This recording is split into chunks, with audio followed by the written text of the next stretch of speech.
नमस्कार साथियों, Rajasthan university MSc previous year के पेपर 5th को कंटेन करने वाली जो आपकी बुक है मैकेनिक्स, उसकी यूनिट 4 को आज हम स्टार्ट कर रहे हैं। यूनिट 4 सॉल्ट एंड स्वीट है, इसलिए यूनिट 4 से आज हम इसकी शुरुआत कर रहे हैं। और सबसे पहले बात करते हैं इसके ब्रीफ रिव्यू की, इस यूनिट के ब्रीफ रिव्यू की। तो स्टार्ट करते हैं मैकेनिक्स से ही।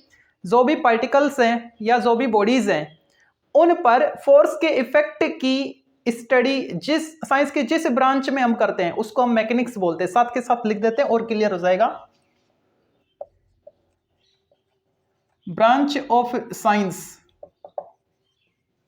इन which we study the effect of force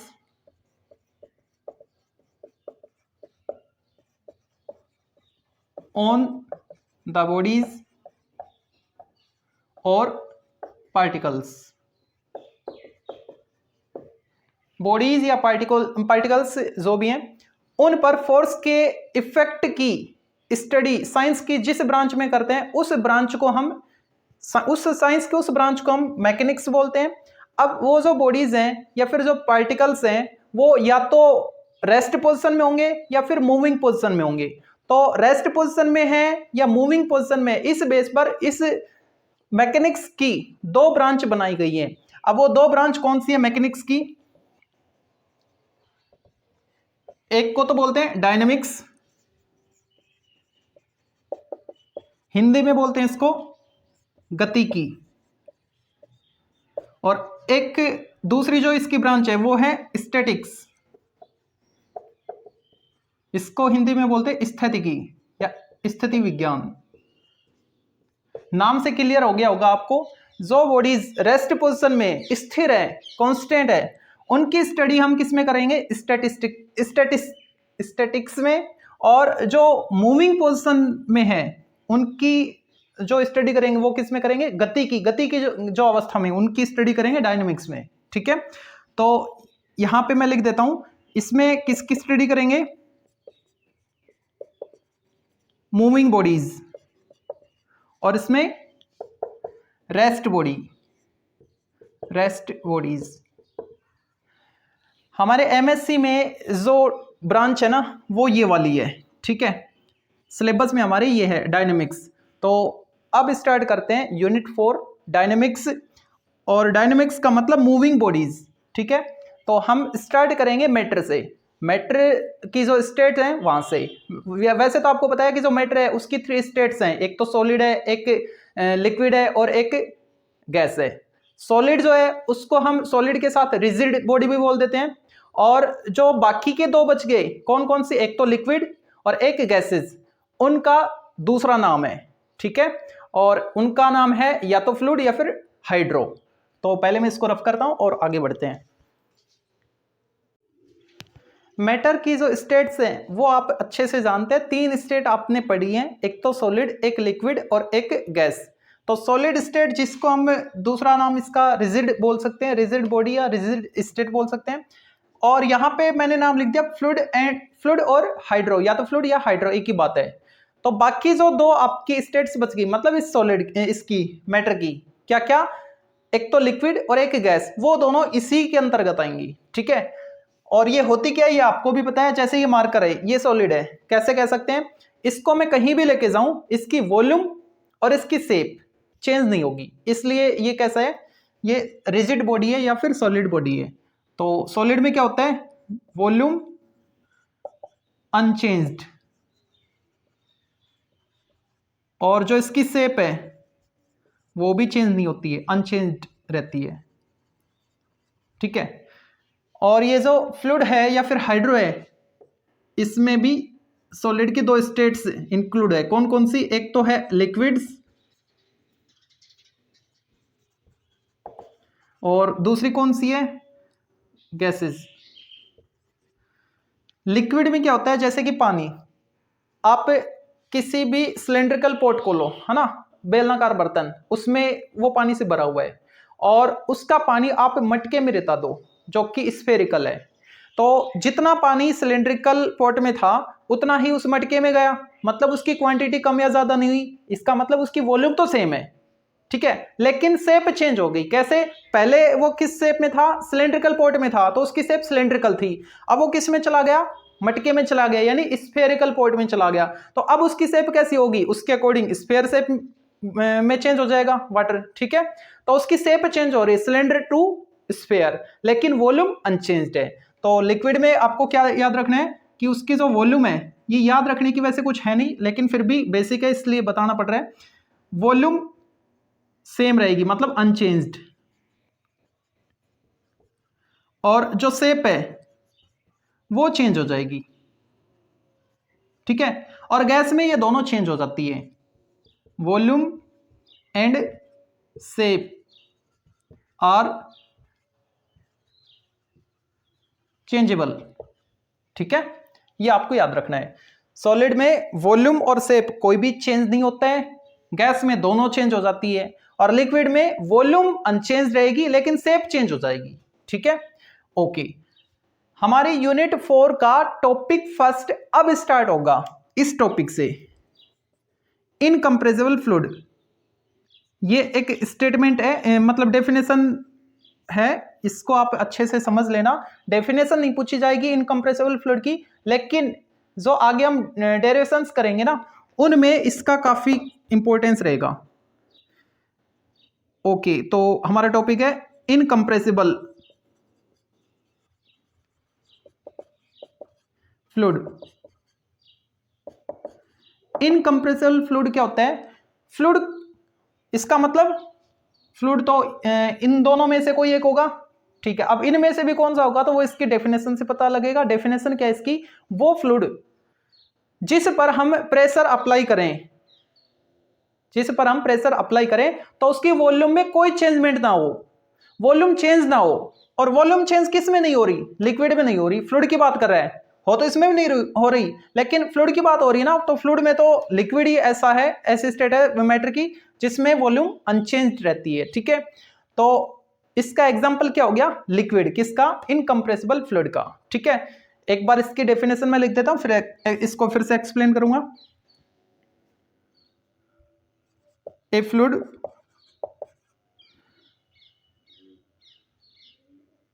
is called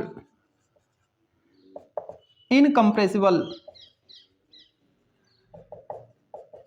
fluid when we apply force on it, then its volume remain unchanged. ठीक है, ऐसा फ्लूइड जिस पर हम फोर्स अप्लाई करें तो उसकी वॉल्यूम सेम रहे, चेंज ना हो, तो उसको हम क्या बोलेंगे? इनकंप्रेसिबल फ्लूइड बोलेंगे। ठीक है, एग्जांपल, इसका एग्जांपल क्या है? एग्जांपल है liquid. Liquids are incompressible fluid. ठीक है, क्योंकि उनकी वॉल्यूम चेंज नहीं हो रही है। ओके, अच्छा, अब इसमें इंपॉर्टेंट क्या है ऐसा जो कि आपको डेरिवेशन में याद रखना है? तो यहां पे देखो एक चीज नोट करने की है कि जो इनकंप्रेसिबल फ्लूइड है ना, उनमें वॉल्यूम चेंज नहीं होती है। वॉल्यूम चेंज नहीं हो रही, यहां पे है, कहीं पे लेके जाओ वॉल्यूम सेम रह रही है। ठीक है, जब भी हम इस पे प्रेशर अप्लाई कर रहे हैं तो वॉल्यूम सेम है, कोई चेंजमेंट नहीं हो रहा, मतलब वॉल्यूम कांस्टेंट है। वॉल्यूम कांस्टेंट है, ये इसमें मेन है। वॉल्यूम क्या है? कांस्टेंट।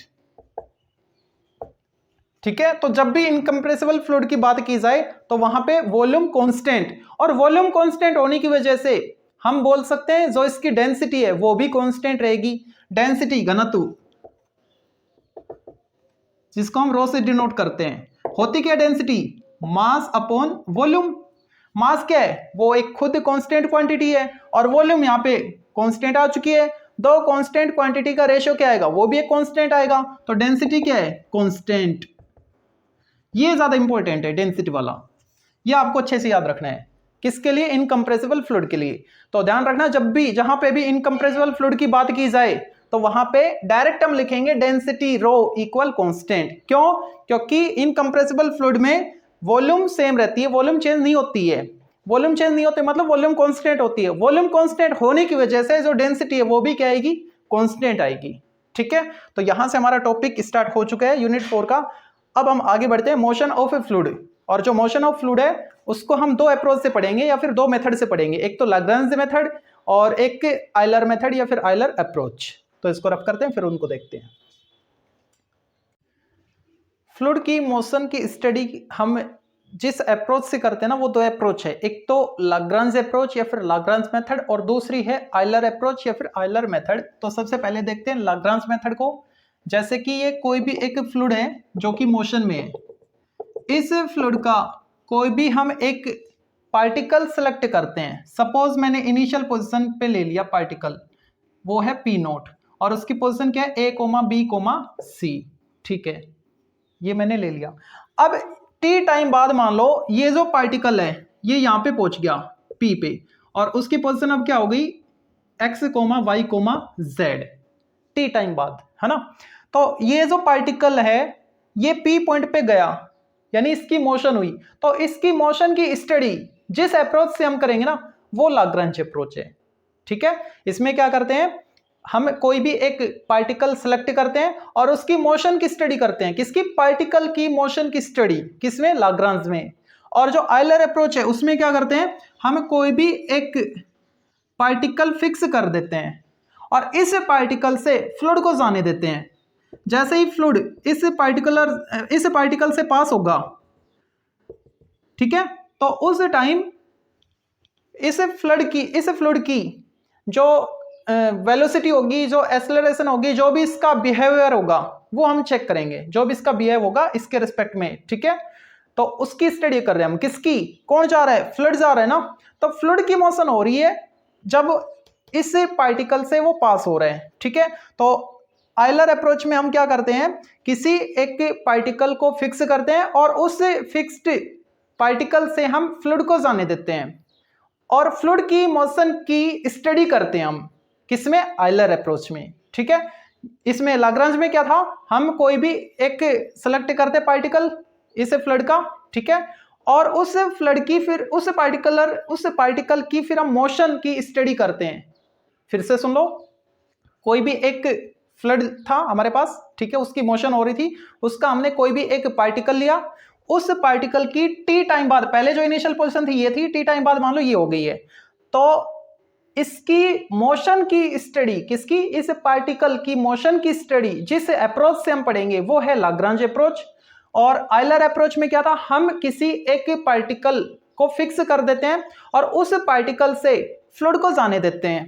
तो फ्लूइड की मोशन हो रही है इसमें, तो फ्लूइड की मोशन की स्टडी जिस अप्रोच से करते हैं ना उसको हम आयलर अप्रोच बोलते हैं। तो आयलर अप्रोच में फ्लूइड की मोशन की स्टडी करेंगे और लाग्रांज अप्रोच में पार्टिकल की मोशन की स्टडी करेंगे। ये दोनों में अंतर है। ठीक है, तो अब स्टार्ट करते हैं यहां से, मतलब लाग्रांज अप्रोच से।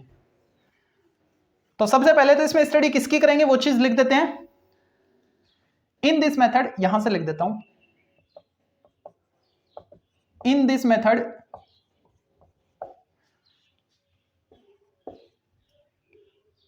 we select a particle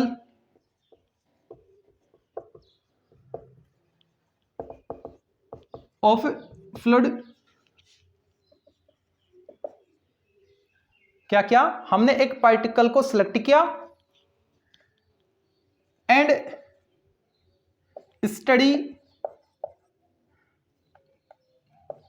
of motion of this particle, और उस पार्टिकल की स्टडी की हम उस पार्टिकल की मोशन की हम स्टडी करेंगे। किसमें? लाग्रांज अप्रोच में, लाग्रांज मेथड में। ठीक है, ये हमको करना है। अब यहां पे जो हमने लिखा है ना वैसा ही कुछ यहां पे इंग्लिश में लिखना है। ठीक है, क्या इनिशियल पोजीशन हमने क्या लेट की? पी नोट पे क्या थी? A, B, C लेट की हमने, तो लिखो let initially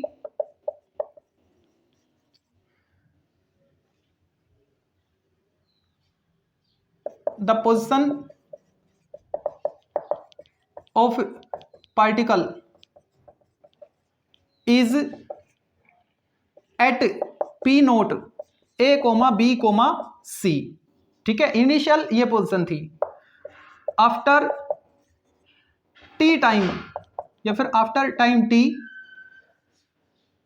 the position of particle is at P और उसके कोऑर्डिनेट x, y, z, इसके लिख देते हैं बिजी, हाँ ठीक है। टी टाइम बाद उस पार्टिकल की जो पोजीशन है वो क्या होगी, p, जिसके कोऑर्डिनेट x, y, z है, ठीक है। और ये आपको पता है टी टाइम बाद ये यहां पे पहुंच गया ना, तो ये जो x, y, z है, ये जो पॉइंट p है, ये अपने इनिशियल पोजीशन पे डिपेंड करेगा, ठीक है।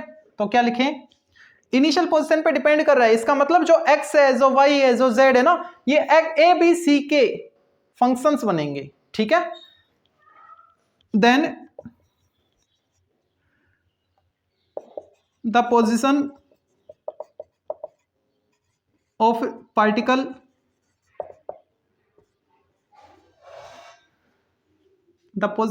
Particle at any time depends on its initial position. किसी भी टाइम पर पार्टिकल की पोजीशन अपनी इनिशियल पोजीशन पे डिपेंड करती है। मतलब ये जो पार्टिकल है ना, जिसकी पोजीशन अब एक्स वाई जेड है, तो एक्स वाई जेड इनिशियल के फंक्शन है, मतलब ए बी सी के फंक्शन बनेंगे, और साथ में टी के भी। टी टाइम लगा है ना, तब वो गया है, यहां पे पहुंचे है ना, तो टी के भी फंक्शन बनेंगे। तो क्या लिखें यहां से, so we have x equal function of, इसका मतलब क्या है, फंक्शन ऑफ किसका बनेगा, ए का, बी का, सी का और टाइम टी का। ऐसे ही y को क्या लिखें, ये भी इसका फंक्शन बनेगा पी नोट का, मतलब function of a b c and t. ऐसे ही z function of a b c, ये b, a b c and t, ठीक है। ओके, बात करें इसकी वेलोसिटी कंपोनेंट्स की,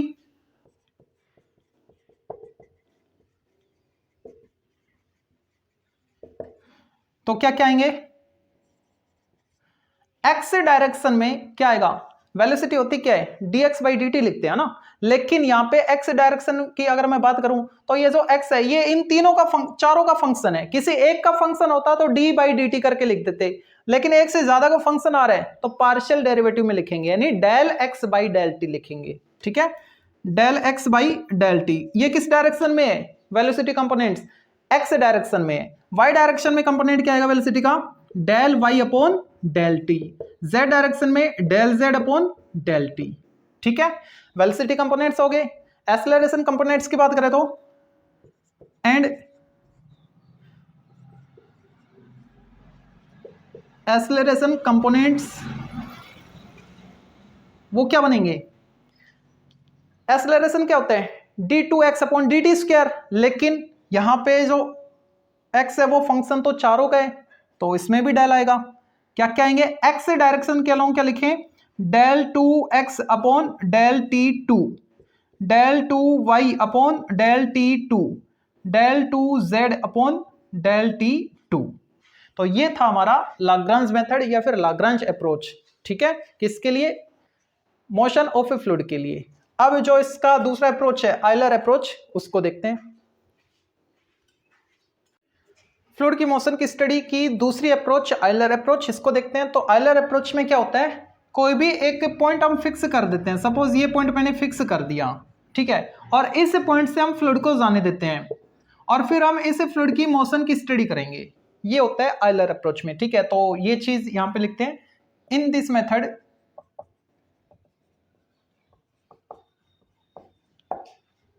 we fixed a point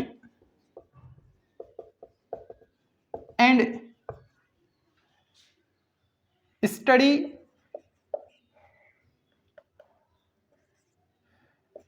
the motion of fluid when it passes through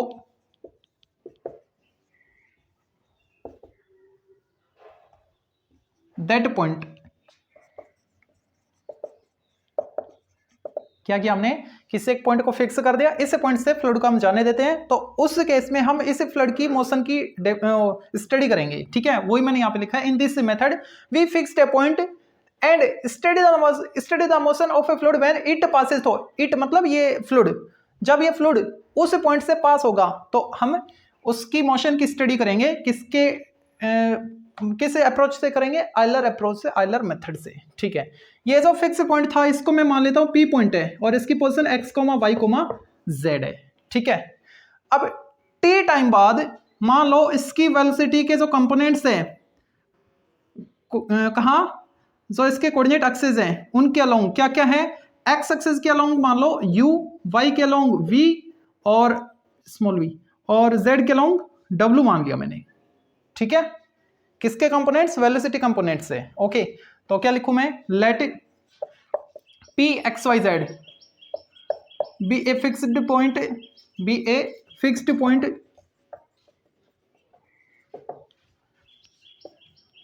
at any time t, at any time t,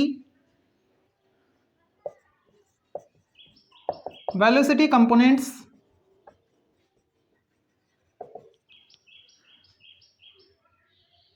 along coordinate axis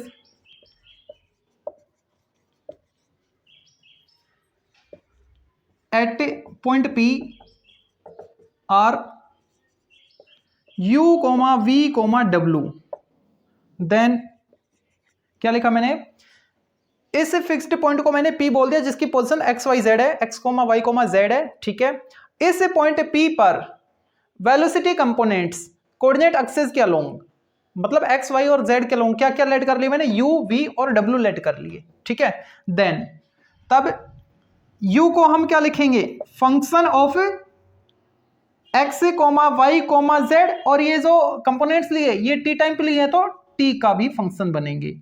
v function ये मान लो f1 है, ये f2, किसका function, x, y, z, t का, और w ये f3 function let कर लिया x, y, z, t का। ठीक है, तो ये आपको जो वेलोसिटी कंपोनेंट्स है ये याद रखने हैं, किसमें, आयलर अप्रोच में। क्या कहेंगे, u equal function of that fixed point, यानी x, y, z and time t, ऐसे ही v, x, y, z, t, और ये भी x, y, z, t का फंक्शन w भी। ठीक है, तो आज के लिए इतना काफी है, बाकी करेंगे नेक्स्ट वीडियो में।